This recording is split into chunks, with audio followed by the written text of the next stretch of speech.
உலகத்தில் தர்மம் அழியும் போதெல்லாம், அதர்மம் தலை தூக்கும் போதெல்லாம் இந்த உலகை காக்க பகவான் விஷ்ணு பல அவதாரங்களில் தோன்றினார். அவையே தசாவதாரம். பெரும் பிரளயம் வந்தபோது வேதங்களை காக்க ஒரு மீனாக அவதரித்தார் விஷ்ணு. அவரே மச்ச அவதாரம்.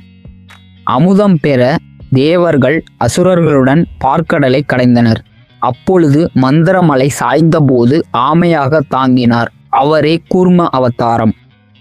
பூமியை பாதாளத்தில் மறைத்தான் அசுரன். அவர்களை மீட்க பன்றியாக இறங்கினார் விஷ்ணு. அவரே வராக அவதாரம். எந்த உயிரும் கொல்ல முடியாது என்ற அகங்காரம், அதை உடைத்தார் இறைவன். மனிதனும் அல்ல, சிங்கமும் அல்ல, அவரே நரசிம்ம அவதாரம். 3 அடிகள் நீளம் கொண்ட குள்ளன். 1 அடியில் வானம், 1 அடியில் பூமி.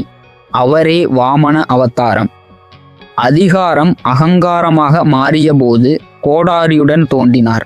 அவரே பரசுராமர் அவதாரம். தர்மமே வாழ்க்கை என வாழ்ந்தவன், ஒரே மனைவிக்கு உண்மையானவன். அவரே ஸ்ரீராமர். பலராம சக்தி புத்தராக கருணை. எந்த வடிவமாயினும் தர்மமே நோக்கம். காதலும் கண்ணியமும், குருசேத்திரத்தில் கீதையும். அவதாரங்களின் முழுமை ஸ்ரீகிருஷ்ணர். அதர்மம் உச்சத்தை எட்டும்போது வெள்ளை குதிரையில் வருவார். அவரே கல்கி அவதாரம். தர்மம் காக்கும் வரை அவதாரங்கள் தொடரும். ஸ்ரீ ஓம் நமோ நாராயணாய.